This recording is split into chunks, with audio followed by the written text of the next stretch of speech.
All right, good afternoon, everybody. I'm going to show you how to use Q Communications as promised. Again, this is a recording, so please feel free to pause, rewind, take notes, do whatever you like so that you feel comfortable with Q. The first thing you need to know is how to access Q. Now, many of you may know this, but I'm going to walk through this just in case, all right? I know we might have it saved on our desktop at work, but we're at home now. I personally have mine saved on my laptop already, but what you could do is just go into mvusd.net. Go over here for staff, and Q comes up. All right, so you're right there with Q. Now I'm going to minimize my screen for a minute. What I would do is save it and to your desktop, to your screen, and on your laptop. All right. So how you can do that is make that shortcut is by putting your mouse over here on this right here at the beginning of this where the lock is, and drag it over here, and it says mvusd.q. Right click. You can rename it and just say Q communication or whatever you want it to say. And there you go. Okay, so that's how you can get it so you don't have to go through MVUSD all the time. So now that we're in, I'm going to log in. Log on. I've got two sites. I'm going to pick the site that I want to deal with today. Okay, and let me see. It should be up in just a second. All right, here we go.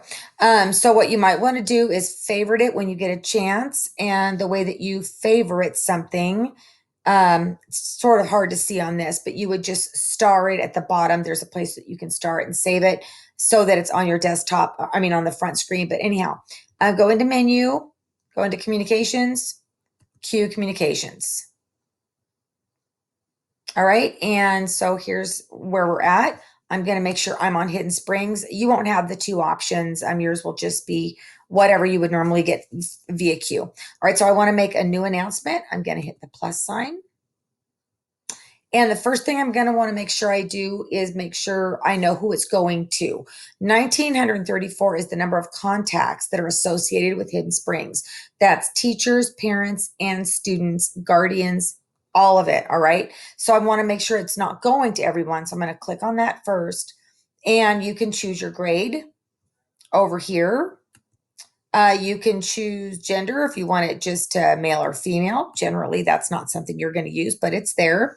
The roles, you may want it just to be the, let me see, the guardian, parents or guardians. Go back.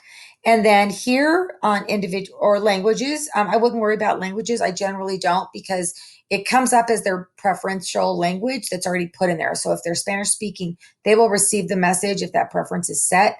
And that's all, that's not done by you on what their home language is. All right. So you don't have to translate that. And then under individual users, let's say I wanted to search for display my students, and I wanted it to be, let's say, Gavin. And let's say I wanted it to be Willie.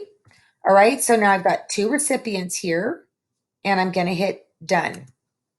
All right. Then I'm going to type my message. Good morning. And see, now it says up here 2 out of 1,934 because I've selected two recipients. Good morning, families. I hope you don't have to do paragraph style. So let me just go back. I hope this message finds you well.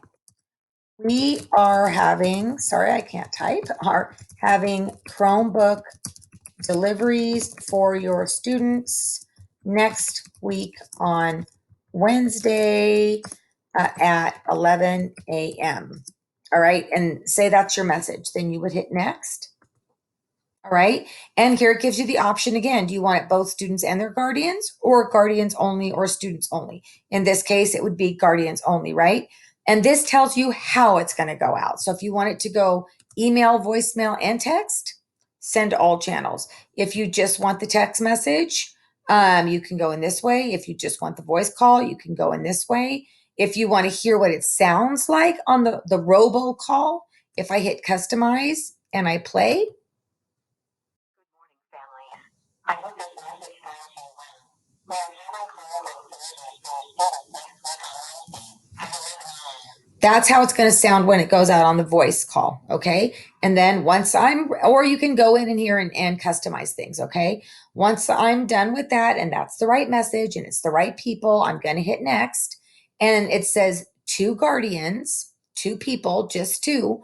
All right. Of the two students that you selected, then you can either send it right away or you can hit schedule. If you hit schedule, you can just pick one time.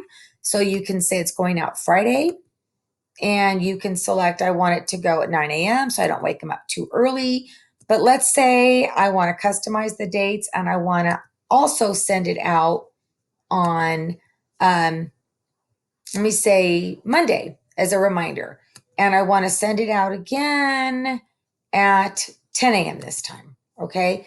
Then I save it. So now it's going out to two people and I've set it at two different times. And then I'm going to add it to my queue. Once you add it to your queue, it's going to send out at those times. Now you don't panic because you might say, oh my gosh, I need to edit it. I don't want it to go out. I've changed my mind. This little thing right here with the notifications is where they're housed. All right. So I'm going to click on that and I'm going to see what's queued. Right. And so it's ready to go out, but I don't want it to go out or I want to edit something about it. You're going to click on these three dots and you can either edit it or delete it. For our purposes, I'm just going to go ahead and delete it. All right, so now there's no queued announcements. So that's the simple way of how to use queue communications. If you have any questions, please feel free to reach out. I hope that helps.